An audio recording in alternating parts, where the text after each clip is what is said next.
एक प्रश्न आया है कि गंगा मैया को अगर भगीरथ जी स्वर्ग से धरती पर लाए तो इसके पहले जब हरिश्चंद्र जी अपना सर्वस्व दान करते हैं और खुद को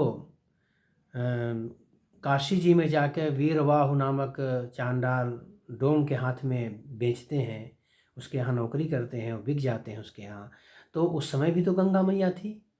जबकि भगीरथ और हरिश्चंद्र के बीच में लाखों वर्ष का अंतर है, तो ऐसा कैसे हो सकता है। दूसरा प्रश्न भी है कि क्या गंगा जी सचमुच पाप धो डालती हैं, जबकि शास्त्रों में यह कहा गया है अवश्यमेव भोक्तव्यम कृतम कर्म शुभाशुभम, जो भी कर्म व्यक्ति करेगा उसे अवश्य ही भोगना पड़ेगा। तो जब भोगना ही पड़ेगा तो गंगा मैया में डुबकी लगाने से क्या पाप धुलेंगे। इन्हीं प्रश्नों के उत्तर के लिए गंगा मैया के महात्मा, उनके तत्व को, रहस्य को हम समझने का प्रयास करते हैं। तो पहली बात यह है कि गंगा मैया हैं कौन। उपनिषदों में कहा गया है कि गंगा दुर्गा च सावित्री लक्ष्मी शैव सरस्वती सा सीता मूल प्रकृति। कहीं कहीं राधा जी का भी नाम आता है कि ये सब मूल प्रकृति हैं, माने परमात्मा की आद्या शक्ति हैं। इनके अंदर सामर्थ्य है। पाप और जो पुण्य होते हैं वह प्रकृति के गुणों से होते हैं। सत्व, रज और तम, इन तीन गुणों के कारण ही मनुष्य पाप कर्म करता है।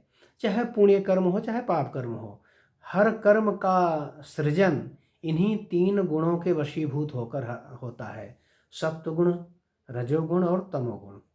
तो इस तरह से ये मूल प्रकृति होने के कारण गंगा मैया में यह सामर्थ्य है कि प्रकृति के माने स्वयं के जो गुण हैं उन गुणों को स्तंभित कर दें, उन गुणों को समाप्त कर दें और उन गुणों अपने तेज से उन गुणों को संतुलित कर दें। ये सामर्थ्य गंगा मैया में है। इस वजह से पाप धोने की सामर्थ्य उनमें है, एक बात। दूसरी बात, इन्हें वरदान भी प्राप्त है और शाप भी प्राप्त है, तो जिसके कारण ये लोगों के पाप को ग्रहण करती हैं, शाप की वजह से पाप को ग्रहण करती हैं और ये अपनी सामर्थ्य की वजह से वरदान में भगवान श्री नारायण के चरणों से जुड़ी होने के कारण पाप का शमन करने की सामर्थ्य भी है इनमें। अब देखिए, हरिश्चंद्र जी लाखों वर्ष पहले हुए भगीरथ से, और श्रीमद् देवी भागवत महापुराण में इसका बहुत बढ़िया वर्णन आता है। कई तरह की कथाएं, अंतर कथाएं इसमें दी हुई हैं कि गंगा मैया जी के संबंध में, कि हिमाचल और मैना यह मूल प्रकृति की भगवती माता की, आदिशक्ति की आराधना करते हैं। तो माँ देवी प्रकट होती हैं और उनसे कहती हैं कि दो रूपों में मैं आपके यहाँ उतार लूँगी, गंगा और गौरी के रूप में। तो गंगा और गौरी के रूप में हिमाचल के यहाँ, मैना और हिमाचल के यहाँ प्रकट होती हैं। किंतु देव कार्यवश ब्रह्मा जी आए और हिमाचल से गंगा जी को माँ कर ले गए। तो गंगा जी, हिमाचल जी की अनुमति तो थी, किंतु मैना जी की अनुमति नहीं ली गंगा जी और चली गई स्वर्ग। तो जब मैना जी को पता चला कि मेरी बेटी मुझसे बिना पूछे चली गई, तो उन्होंने शाप दिया कि तुम जिससे मेरी अनुमति के बिना चली गई हो तो तुम जल के रूप इस धरती पर ही आओगी। एक तो ये कारण बनता है।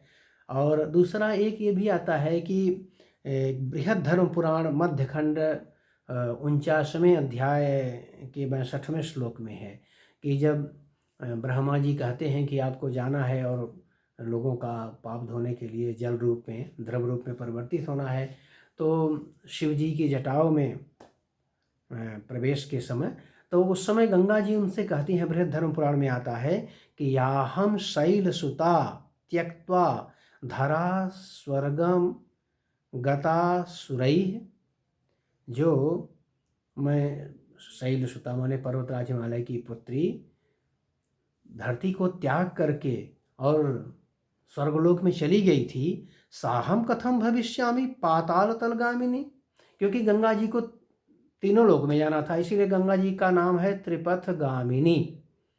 जो आकाश गंगा है उनका नाम है मंदाकिनी, धरती पर आई इनका नाम है भागीरथी, और जो पाताल में गई हैं उनका नाम है प्रभावती। तो त्रिपथ गामिनी, स्वर्ग, धरती, भूलोक, भूवलोक और स्वलोक, तीनों लोक में इनको जाना था। तो वही गंगा जी इसमें कहती हैं कि जो मैं पहले पर्वतराज हिमालय की पुत्री थी और स्वर्ग में आ गई थी, अब मैं वही क्या फिर से पाताल में कैसे जाऊं, वही में जाऊंगी क्या दोबारा, मुझे वहां भेजना चाहते हैं आप, ऐसा। तो एक तो ये होता है। कालिका पुराण में ये मैना के श्राप की बात आती है कि ब्रह्मा जी ले गए उनको बना के, और माता की अनुमति नहीं ली, मैना जी ने श्राप दिया। तो भगीरथ की प्रार्थना से वैशाख शुक्ल सप्तमी के दिन गंगा जी धरती पर नहीं, वैशाख शुक्ल सप्तमी के दिन गंगा जी मैना के यहाँ प्रकट हुई थी, माने हिमाचल और मैना के यहाँ अपने साकार विग्रह में प्रकट हुई थी। और जो भगीरथ जी जब प्रार्थना किए हैं, वो जब गंगा आती हैं तो वह ज्येष्ठ शुक्ल दशमी, जिसको गंगा दशहरा कहते हैं, उस दिन आती हैं। इसलिए 2 दिन गंगा जी का उद्भव माना जाता है। वैशाख शुक्ल सप्तमी गंगा सप्तमी कहते हैं, जिस दिन हिमाचल और मैना के यहाँ वो पुत्री के रूप में जन्म ली थी, और जिस दिन भगीरथ को के प्रयत्न से गंगा माता इस धरती पर आती हैं, वह है गंगा दशहरा, जिसे कहते हैं ज्येष्ठ शुक्ल दशमी को गंगा दशहरा। उस दिन गंगा जी धरती पर आई, इसलिए 2 दिनों का प्राकट्य माना जाता है। तो इस तरह से एक और वर्णन आता है कि एक बार नारायण के यहाँ भगवान विष्णु के अनुरोध पर सब सरस्वती माता बहुत अच्छा गायन कर रही थी, और भगवान विष्णु ने अनुरोध किया तो भगवान शिव से कि आप भी कुछ सुनाइए। तो भगवान शिव जब गाए तो इतना उनके भगवान शिव का गायन सबको इतना सम्मोहित कर दिया, इतना द्रवीभूत कर दिया, पिघल गए, लीन हो गए, खो गए सब उसी में। और भगवान विष्णु स्वयं इतना तल्लीन हो गए कि वो द्रवीभूत होकर बहने लगे, उनके गायन से तल्लीन होकर के। तो वो जो ब्रह्म द्रव, उसको कहते हैं ब्रह्म द्रव, तो ब्रह्म द्रव जो द्रवीभूत हुआ तो ब्रह्मा जी ने उसे अपने कमंडल में धारण कर लिया। इसीलिए गंगा जी को ब्रह्म द्रव भी कहते हैं कि ये भगवान का ही स्वरूप है, तो संसार के कल्याण के लिए। जैसे कथा गंगा होती हैं तो शब्द ब्रह्म है, और इसीलिए और इसी प्रकार गंगा जी ब्रह्म द्रव हैं, जो संसार के कल्याण के लिए आई जल के रूप में। एक और कथा आती है कि गोलोक में एक बार भगवान श्री कृष्ण विराजमान थे, राधा रानी भी थी, और उस समय गंगा मैया भी थी। तो गंगा मैया ने मुस्कुराते हुए भगवान श्री कृष्ण की ओर देखा, भगवान श्री कृष्ण भी उनको देख के मुस्कुराने लगे। यह देखकर राधा रानी जी को सहन नहीं हुआ, उन्होंने उन्हें शाप दिया, और जैसे शाप देने को उद्यत हुई तो गंगा जी भगवान श्री कृष्ण के चरणों में विलीन हो गई, और उन्होंने उनको शाप दिया कि आप जल रूप से परिणत हो जाओ। तो एक ये भी कथा आती है। और इसी तरह की कथा है कि नारायण के को देखकर ही एक बार वैकुंठ में गंगा मैया आह्लादित होती हैं, मुस्कुराती हैं, और भगवान नारायण भी उनको देख के प्रसन्न होते हैं। तो उस समय लक्ष्मी जी भी थी, सरस्वती भी थी। सरस्वती जी के बारे में ऐसा भी है कि वो एक अंश से नारायण के पास भी रहती हैं और एक अंश से ब्रह्मा जी के पास रहती हैं। गंगा जी के बारे में है कि एक अंश से भगवान नारायण के पास रहती हैं और एक अंश से भगवान शिव के पास भी रहती हैं। तो सरस्वती जी और गंगा जी के बारे में है कि शिव और नारायण दोनों की सेवा में रहती हैं, ऐसा एक अंश से ऐसे वर्णन मिलता है। तो यहाँ गंगा जी भी थी, सरस्वती भी और लक्ष्मी जी भी थी। तो लक्ष्मी जी ने तो नारायण को और गंगा जी को मुस्कुराते हुए एक दूसरे को देखकर उनको कोई फर्क नहीं पड़ा, तो एक सामान्य प्रक्रिया माना। किंतु सरस्वती जी अपना अपमान समझती हैं इसमें और नाराज हो गई। तो गंगा जी को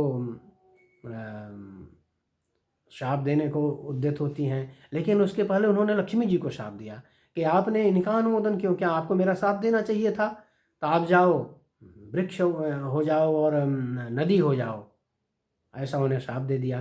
तो जब लक्ष्मी जी का कोई अपराध नहीं था, उस पर सरस्वती जी ने श्राप दिया, तो गंगा जी ने सोचा कि ये तो भाई मेरा पक्ष लेकर के लक्ष्मी जी शापित हुई हैं सरस्वती जी के द्वारा, इसलिए सरस्वती जी को गंगा जी ने शाप दिया, आप भी जाओ नदी हो जाओ, जल बन के बहो और सबका पाप ग्रहण करोगी। और सरस्वती जी ने भी गंगा जी को शाप दिया कि जाओ आप नदी बन जाओ और सबका पाप ग्रहण करो।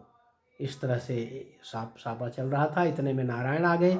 उन्होंने जब वस्तु स्थिति को समझा और ये देखा कि भाई लक्ष्मी जी ने किसी को शाप नहीं दिया, उन्हें शाप मिला जरूर सरस्वती जी के द्वारा, तो इसलिए उनकी जो तटस्थता थी और निर्विकारिता देखकर भगवान बड़े प्रसन्न हुए और सर्वदा के लिए लक्ष्मी जी को अपने हृदय में धारण कर लिए। और इसलिए लक्ष्मी जी गंगा जी और सरस्वती जी से ज़्यादा सम्मान भगवान नारायण देते हैं, ऐसा है।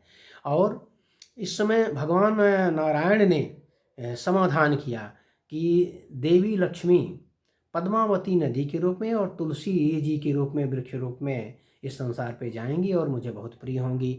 और सरस्वती जी को और गंगा जी को भी कहा कि आप नदी होकर जाइए। सरस्वती जी भी नदी रूप बन करके आई, गंगा जी भी नदी होकर आएंगे। जब तक साप मुक्त नहीं होता तब तक एक अंश से आप जाके ब्रह्मा जी की सेवा करो, सरस्वती जी को कहा, और गंगा जी को कहा अब एक अंश से जाके शिव जी की सेवा करो, और एक अंश से आप जल स्वरूप होकर के नदी बन करके जाओ।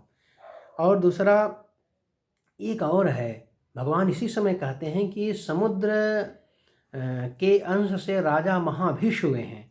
राजा महाभिष अगले जन्म में शांतनु, महाराज शांतनु होंगे, और उनकी जाके आप गंगा जी को आप पत्नी बनना। और वहाँ पर जो देव नामक वसु, जिनको वशिष्ठ जी का शाप है कि मृतलोक में मनुष्य बनने का, जन्म लेने का, तो वो आपकी कोख से जन्म लेंगे और उनका उद्धार करना, ऐसा भी मिला। और देववश के बारे जो राजा महाभिष के बारे में है कि वे एक बार ब्रह्मा जी के दरबार में थे, वहाँ पर सत्संग चल रहा था। उसी समय वायु के झोंके से गंगा जी का वस्त्र उड़ा। सब लोगों ने तो आंखें नीचे कर ली, क्योंकि गंगा जी ब्रह्मा जी की मानस पुत्री भी हैं। तो इस तरह से वो उनके कमंडल में है, उन्होंने उनको छोड़ा तो अपनी पुत्री के रूप में स्वीकार किया।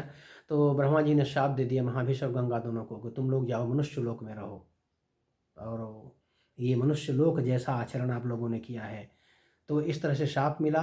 तो राजा महाभिष शांतन हुए और देववसु जो देवव्रत भीष्म पितामह के रूप में जन्म लेते हैं गंगा जी के द्वारा, और उनका उद्धार होता है।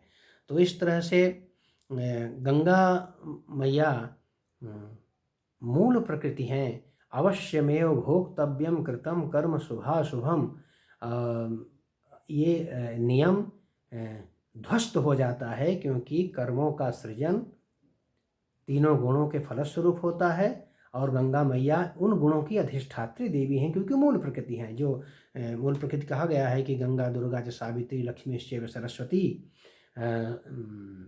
सा सीता राधा भी वही हैं। तो ये मूल प्रकृति है, इनके अंदर सामर्थ्य, इन सब के अंदर सामर्थ्य है। दुर्गा जी में भी है, सरस्वती जी में भी है, लक्ष्मी जी में भी है, गंगा जी में है, सीता माता में भी है, राधा जी में भी है।